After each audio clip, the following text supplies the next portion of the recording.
Halo teman-teman, salam sehat selalu untuk kita semua, salam sejahtera. Kembali dengan saya Bung Ropan.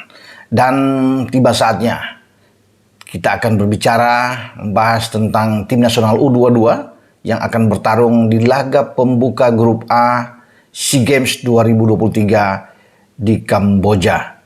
Ini pertandingan yang akan dimainkan pada pukul 16.00 hari ini di Stadion Morodok Tekno National Stadium di Phnom Penh, ya, di Kamboja.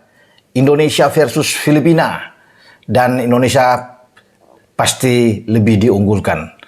Kalau bisa melihat dari rekor pertemuan antara Indonesia Filipina, sudah tidak bisa diragukan lagi, tidak terbantahkan lagi bahwa kita jauh di atas Filipina. 9 pertemuan terakhir kita menang 8 kali di SEA Games, ya. Kalau kita bicara di SEA Games, hanya pada pertemuan awal 1977 kita bermain imbang 1-1, tapi selebihnya kita memenangkan 8 kali.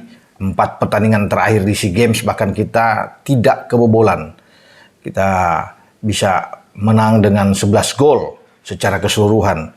Nah, kalau di SEA Games edisi yang lalu di Vietnam kita bisa menang dengan 4 gol atas Filipina ketika bertarung di grup A. Dan saat itu ditangani oleh Sintayong. Saat ini tim U22 di SEA Games dipegang oleh Direktur Teknik Indra Safri. Targetnya tidak tanggung-tanggung, harus medali emas, dan ini misi yang sangat sulit, saya pikir, misi yang berat.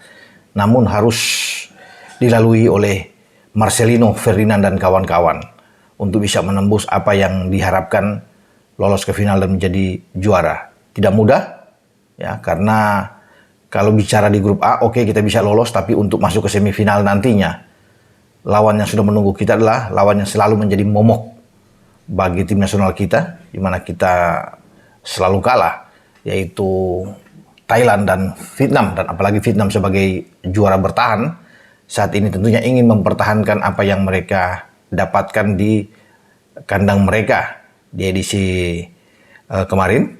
Dan sekarang walaupun tanpa Park Hang-seo, Vietnam akan ditangani oleh Philippe Troussier, ini pelatih asal Prancis yang sangat berpengalaman. Namun sebelum sampai ke sana, kita akan membahas tentang pasukan Indra Safri ini. Ini perjuangan awal, ya, bagi tim kita, dan kita harus bisa menang. 3 poin adalah mutlak untuk kita rebut. Biasanya memang saya sudah katakan sebelumnya bahwa pertandingan pertama itu selalu sulit, ya, seperti yang kita alami pada edisi sebelumnya. Kita kalah dari Vietnam saat itu dengan 3-0, 0-3, ya, melawan tuan rumah. Tapi setelah itu kita bisa memenangkan pertandingan melawan Timur Leste, melawan Myanmar, melawan Filipina dengan skor-skor yang telak sebelum kita lolos ke semifinal dan kalah lawan Thailand dalam pertarungan seru. Dan akhirnya tim kita hanya mendapatkan medali perunggu dan kita bisa mengalahkan Malaysia. Nah, saat ini kita memulai perjuangan awal ini dengan harus mendapatkan hasil positif menghadapi Filipina. Nah, untuk bisa mencapai hasil positif itu, apa yang akan ditawarkan oleh Indra Safri? Ya, opsi yang dia akan mainkan, starting 11-nya. Ya, kalau bisa saya mereka-reka di sini, ya, karena semua itu kan ada di benak Indra Safri. Dia yang menentukan sebagai seorang arsitek, pelatih kepala untuk bisa memainkan starting 11-nya. Nah, menghadapi Filipina ini, kalau untuk posisi penjaga gawang, ya, ini menurut saya Hernando Ari adalah pemain yang tidak akan tergantikan. Dia akan berdiri di bawah mister tim U22 kita ini. Nah, Indra akan bermain dengan pola apa yang dia akan tampil? Ada 3 pola yang menurut saya bisa dia mainkan. Yang pertama dengan 4-3-3. Yang kedua, dia bisa bermain dengan 4-2-3-1. Dan yang ketiga, dia bermain bisa dengan 3 back, 3-5-2. Bisa aja, ya, dengan 3 opsi ini yang saya lihat. Oke, kalau bermain dengan 4-3-3, selain Hernando Ari yang saya bilang tadi, 4 belakang itu mungkin saja diisi. Di kanan adalah Rio Fahmi, ini pemain terbaik Liga 1, pemain muda terbaik Liga 1 untuk musim 2022-2023. Kemudian Di kiri, siapa lagi kalau bukan Pratama Arhan, ya pemain muda yang tadi sudah punya jam terbang dan jam bermain yang luar biasa sampai ke level senior. Nah, kemudian dua bek tengah itu akan dipegang oleh kapten kesebelasan Rizky Ridho dan juga rekannya Muhammad Ferrari. Ini 4 di belakang, ya.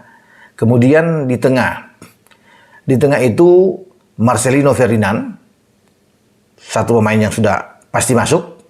Kemudian Beckham Putra, dan bisa saja di sana ditaruh adalah Ananda Raihan Alif.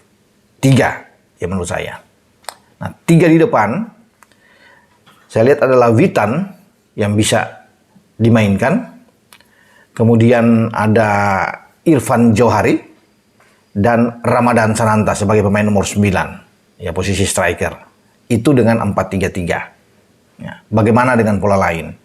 Kalau bermain dengan 4-2-3-1, ya satu striker di depan sudah pasti Ramadan Sananta. Kalau bermain dengan satu striker, 4 tetap saya pikir sama. Rio Fahmi bisa bermain di sana, Pratama Arhan, Rizky Ridho dan Ferrari. Penjaga gawang oke masih dengan Hernando Ari. Ya. Kemudian 2 gelandang yang lebih bertahan. Opsi pertama yang saya lihat adalah Alfredo Dewanga. Ini yang bisa bermain di sini. Ya. Kemudian ada Beckham Putra. Ini bisa dimainkan juga di sini posisi 2 gelandang yang lebih dalam bermain ya. Nah, Marcelino Ferdinand akan didorong ke depan sebagai gelandang yang lebih menyerang di belakang Ramadan Sananta. Kemudian bisa saja dimainkan Witan Sulaiman, udah pasti akan bermain sana, dan Kelly Schroyer ya, James Kelly Schroyer yang bisa ditaruh di depan. Itu opsi.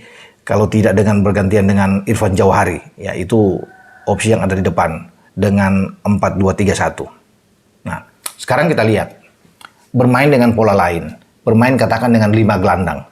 Berarti ada 3 back yang bermain, langsung dimainkan sekaligus. Alfredo Dewanga yang tadinya saya plot di gelandang, dia bisa ditarik ke belakang untuk bisa bermain dengan Rizky Ridho dan juga dengan Ferrari. Ini 3 back.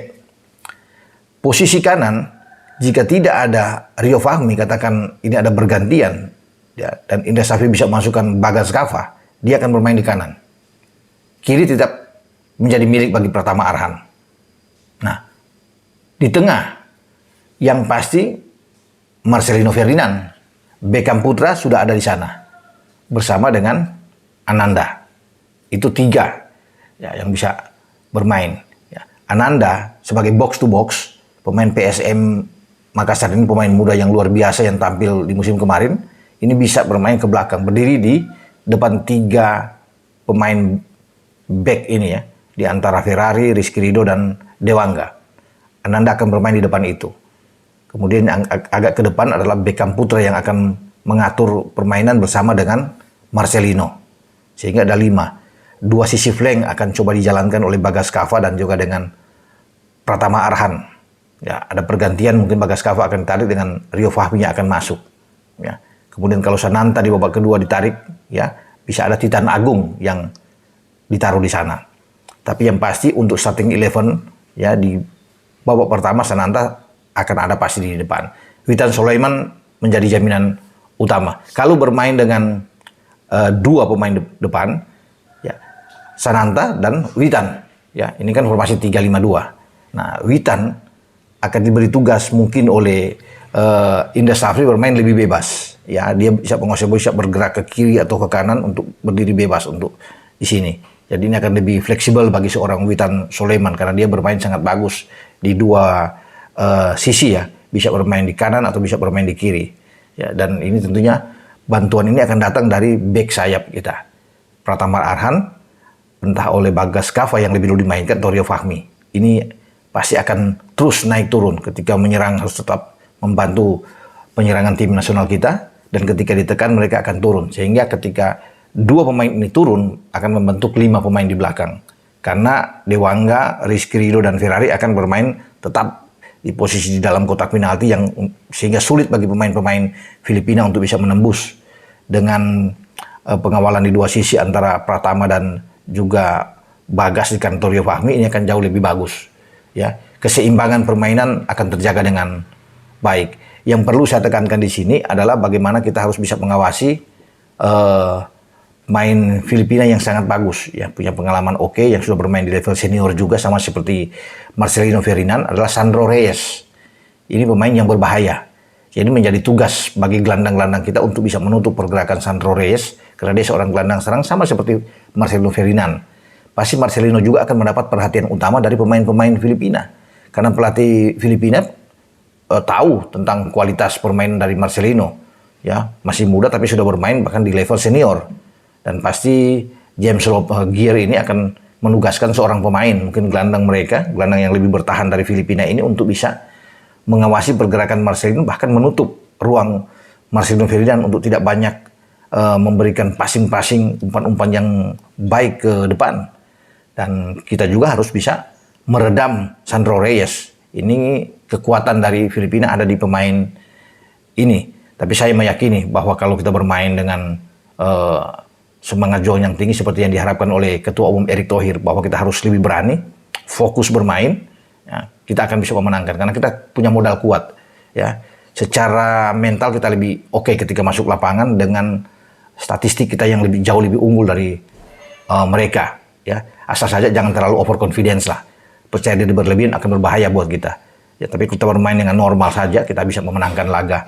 Kalau bisa melihat dari selama ini kita melawan dengan Filipina di SEA Games, kita tidak pernah kebobolan dengan mereka. Dan terakhir yang saya bilang tadi, kita bisa menang dengan skor telak di zaman STY dengan 4-0. Saya yakin kita bisa memenangkan laga. Apalagi ada 8 pemain mantan di SEA Games kemarin di Vietnam yang masih berada di bawah Indra Safri. Ya, mantan pemain yang diasuh oleh STY ini ikut di dalam tim saat ini. Nah, berarti ini tim ini sudah matang sebenarnya.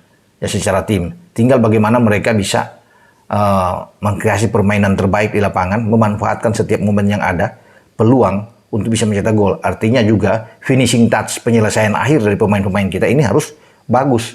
Ya, tidak boleh menyia-nyiakan setiap ada peluang. Karena ini kita butuh menang dan juga bisa butuh gol banyak. Sehingga kita dalam selisih gol kita lebih bagus, lebih enak dalam persaingan dengan termasuk Filipina, Kamboja, Myanmar yang ada di sana, Timor Leste.